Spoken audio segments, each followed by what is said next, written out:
Baik, Assalamualaikum warahmatullahi wabarakatuh. Perkenalkan, kami dari kelompok program kreativitas mahasiswa kewirausahaan Universitas Wahid Hasyim Semarang. Jadi di sini kami terdiri dari 3 orang. Yang pertama yaitu Fitri Mustikoningsih, kemudian ada Gendis Arumdini, dan terakhir yaitu saya sendiri Putri Pulau Arumsari. Di sini kami membuat kuku ijo, kukis kulit melinjo, camilan sehat penangkal asam urat. Nah, ini merupakan latar belakangnya, di mana latar belakang cookies. Cookies merupakan jenis kue kering yang banyak dikonsumsi oleh masyarakat dari semua kalangan. Rata-rata konsumsi kue kering di Indonesia adalah lebih dari 1 kali per hari, mencapai 13,4%. Itu menurut Kemenkes RI 2013. Sedangkan menurut BSN 2011, cookies merupakan salah satu jenis biskuit yang dibuat dari adonan lunak, berkadar lemak tinggi, relatif renyah bila dipatahkan, dan penampang potongannya bertekstur kurang padat.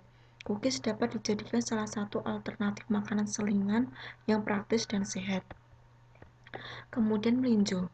Melinjo sendiri merupakan salah satu tumbuhan yang tumbuh di daerah tropis dan berbiji terbuka. Melinjo juga memiliki kandungan resveratrol dan flavonoid yang terdapat pada bagian biji dan kulit biji. Kulit biji melinjo mengandung asam ascorbat, tocoferol, dan polifenol yang berpotensi sebagai inhibitor xanthin oksidase. Menurut Kusmiati DKK 2019, kulit melinjo mengandung senyawa golongan flavonoid, saponin, tanin, dan triterpenoid. Berikut merupakan aktivitas kulit melinjo.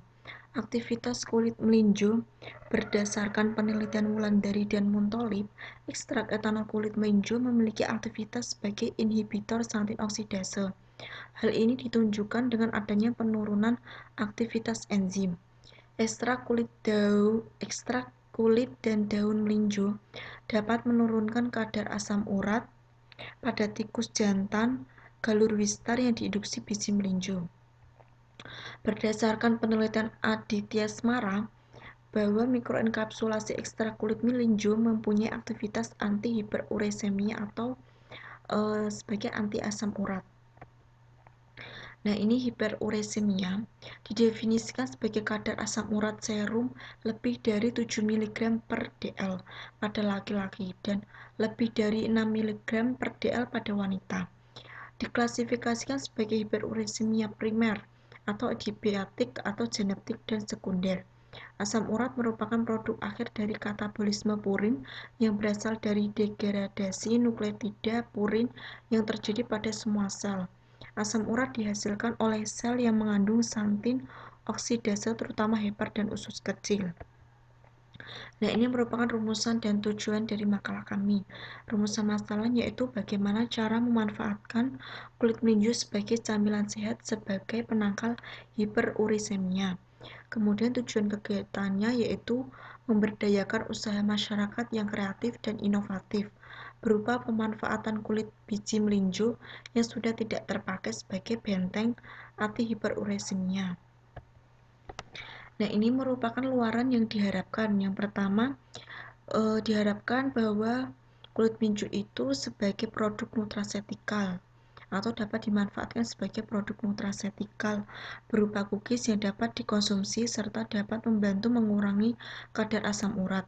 Dengan adanya cookies kulit melinjo dalam menurunkan kadar asam urat, masyarakat dapat mengurangi penggunaan obat dalam menurunkan kadar asam urat. Ini merupakan manfaat kegiatannya. Yang pertama, dapat mengurangi limbah kulit melinjo dari hasil produksi keripik dari biji melinjo. Dapat memanfaatkan khasiat dari kulit melinjo yaitu dapat menurunkan kadar asam urat. Kemudian yang ketiga, membuat peluang usaha baru bagi masyarakat yang mana produk tersebut tidak hanya mengenyangkan tetapi juga bisa untuk produk nutrasetikal atau makanan selingan bagi penderita asam urat. Kemudian pada bab 2 terdapat gambaran umum rencana usaha. Yang pertama itu kita mengambil bahan kulit melinjo dari para produsen yang mengolah keripik biji melinjo sesuai dengan kebutuhan. Kemudian yang kedua, bahan tersebut kita bawa pulang lalu memilah bahan kulit melinjo yang masih bagus atau layak. Umumnya kulit melinjonya sudah tua atau berwarna merah. Kemudian bahan yang kita pilih itu tadi kita keringkan dalam oven pada suhu 60 derajat Celcius selama 2 kali 24 jam atau 2 hari. Kemudian digiling hingga menjadi serbuk dan disaring.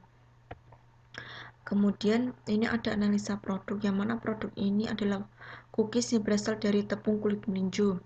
Kemudian pada analisa pemasarannya itu ada dua. Yang pertama itu ada kekuatan. Jadi pada produk kami itu ada strength atau kekuatan. Nah, yang pertama pemasaran kami itu memanfaatkan media sosial seperti WhatsApp, Instagram, dan Facebook. Kemudian yang kedua, pemasaran kami menggunakan platform media sosial karena lebih mudah, simpel, serta praktis dan dapat menjangkau masyarakat yang cukup luas. Media sosial juga sebagai tempat iklan yang lebih menjanjikan karena masyarakat sekarang telah memiliki akun sosial media sehingga peluang untuk melihat produk jauh lebih besar. Dan ketiga, dengan penggunaan pemasaran yang cukup mudah, maka perlu ada daya tarik tersendiri. Jadi kami akan lebih berusaha dalam membuat kemasan yang lebih bagus, menarik, unik, serta dapat menjamin kualitas produk menjadi lebih baik, serta meningkatkan rasa dan penampilan yang bervariasi dalam cookies kulit melinjo. Yang terakhir, kami juga akan mengenalkan produk kami sebagai produk nutraceutical, di mana produk tersebut dapat digunakan sebagai penambah nutrisi atau dapat memperbaiki kualitas hidup untuk penderita asam urat atau untuk mengurangi kadar asam urat. Kemudian ada kelemahannya. Yang pertama itu dalam pembuatan cookies kulit melinjo banyak masyarakat yang belum pernah merasakan rasanya, sehingga khawatir terkait rasanya. Dan kami sangat paham bahwa banyak sekali kekurangan mulai dari produk yang tidak terlalu menarik, tingkat pembuatan yang harus baik dan benar, serta harus tekun agar target pasar bisa sesuai yang diinginkan. Nah, ini merupakan perhitungan ekonomi, jadi bahan tersebut itu merupakan bahan untuk sekali produksi. Nah, ini selanjutnya ini ada proses pembuatannya. Yang pertama kita harus mempersiapkan alat dan bahannya tersebut. Kemudian tepung melinjo sudah dibuat, diayatnya agar menjadi halus. Kemudian telur, gula halus, vanili serta garam dimasukkan ke dalam baskom, kemudian dimixer dengan kecepatan sedang kurang lebih 10-15 menit. Kemudian adonannya tersebut dimasukkan tepung melinjo, diaduk menggunakan solat sampai merata. Setelah itu kita bulat-bulatkan sesuai dengan ukuran. Nah, ini merupakan proses pembuatannya. Setelah itu semua adonan yang sudah kita buat kemudian kita oven selama 5 menit. Oven itu sudah kita panaskan dan kita oven selama 20-25 menit dengan api kecil. Nah, ini merupakan proses pemasarannya. Proses pemasarannya itu ada produk, segmentasi, serta targeting. Nah, strategi pemasarannya itu ada penyebaran informasi secara langsung, itu dari toko-toko, kemudian secara tidak langsung yaitu dari media sosial, dan membuat pengemasan yang menarik. Sekian, terima kasih dari kelompok kami. Apabila ada kesalahan dan kekurangan, kami mohon maaf. Assalamualaikum warahmatullahi wabarakatuh.